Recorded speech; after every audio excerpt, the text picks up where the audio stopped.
Okay, so I was milking the cows this morning, and milking the cows is something I've been doing it for 18 years. And I was rolling all this stuff around in my head, and I put together a bit of an analogy because this I find really, really, really brutally upsetting. And that was the whole GameStop thing where they halted the trading through Robin Stop by stopping buying, I believe. And that was because Citadel owns approximately, don't quote me on this number, 43% of Robinhood. So they just pulled the stop on it, which got halted trading. Now that is clear market manipulation, 100% illegal. So they did end up going through 3 congressional hearings and ended up with a $63 million fine, from what I understand. Now, a $63 million fine, most of us apes are like, wow, $63 million, that's a lot of money. Like, they got hit on that. No, they didn't. That's nothing. That's not even, that's like the cost of operating, like putting gas in your car to go to work. That's all that is to them. So I put together a bit of an analogy because I wanted to put it in a perspective that was more understandable for myself. And so I worked through it in my head. And basically what it boils down to is like, say I go and rob a bank, you know, and no, not even a bank. Let's go with like something more, even more suiting to the situation. Red Cross at Christmas, they do collections for donating to people in need. And they bring all this money to one central location to count it and redistribute it. I rob that. Okay, so I'm robbing people in need of their money that they depend on.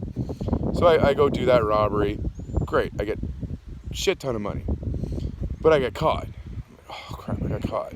Okay, well, I still have all the money, so what I do is I go hire a lawyer. A really good lawyer. And then I make sure that that lawyer gets his brother-in-law as the judge. The judge is my lawyer's brother-in-law. And then I have them sit down, you know, on their own time on the side and be like, hey, you know that country club you've been trying to get into for like 10 years? I think there's a membership sitting there for you with your name on it when this hearing's over, you know? And then we go through the whole court proceedings, and I end up getting away with a traffic ticket because I was speeding when I went away from it. Well, what's my motivation to not do this again? I got a traffic ticket, 110 bucks, 180 bucks. Who cares if it's 500 bucks? You know? So what? I'll go do it again. It wasn't a punishment. It's not even a slap on the wrist. It's hardly a flick on the ear. Like, come on. That's exactly what happened with Robinhood and Citadel. That is the exact same scenario. In the United States, sorry, I'm Canadian. It's a little different here. But in the United States, you know, you can argue over which party you want to vote for to be in power whenever. It doesn't matter. Whichever one is in power, it is these large corporations that run it. Because when it comes to a congressional hearing like that, every politician that's sitting in there listening to this hearing knows damn well that the next time there's an election, who's funding their platform? Who's funding their party platform? These hedge funds, as well as other major corporations, and I want the apes to go after them later. Let's finish this one.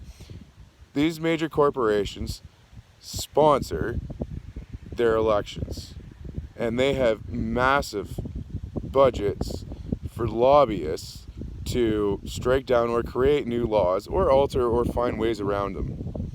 A congressional hearing is not the way it should be done. It should be up against the Supreme Court.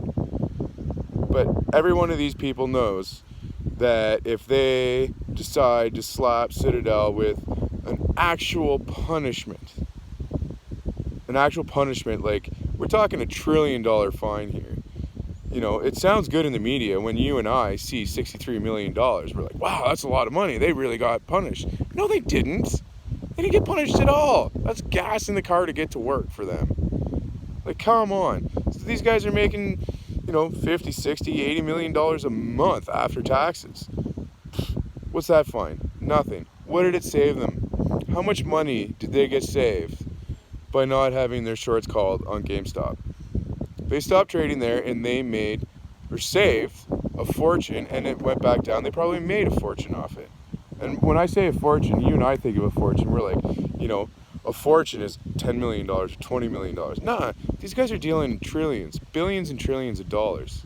And they're doing it by shorting and screwing retirement funds. People work their whole lives and have a pension fund that's all tucked away, and they're like, okay, great, I retired. I'm good now, I get a monthly check, I can budget, I can live the rest of my life in peace and solitude and do what I want, maybe buy a boat, a cottage, and just enjoy life. And then all of a sudden, their retirement fund gets shorted by Citadel or another large hedge fund or a combination of them, and they wake up one day and they're like, holy shit, there's no check coming this month or the next month or ever again. Now I gotta go work at McDonald's or Harvey's or in the local lumber yard, slugging and delivering lumber and drywall till the day I die, and some rich ass mofo buys another one of the world's most expensive cottages or another big yacht, and all of us little guys.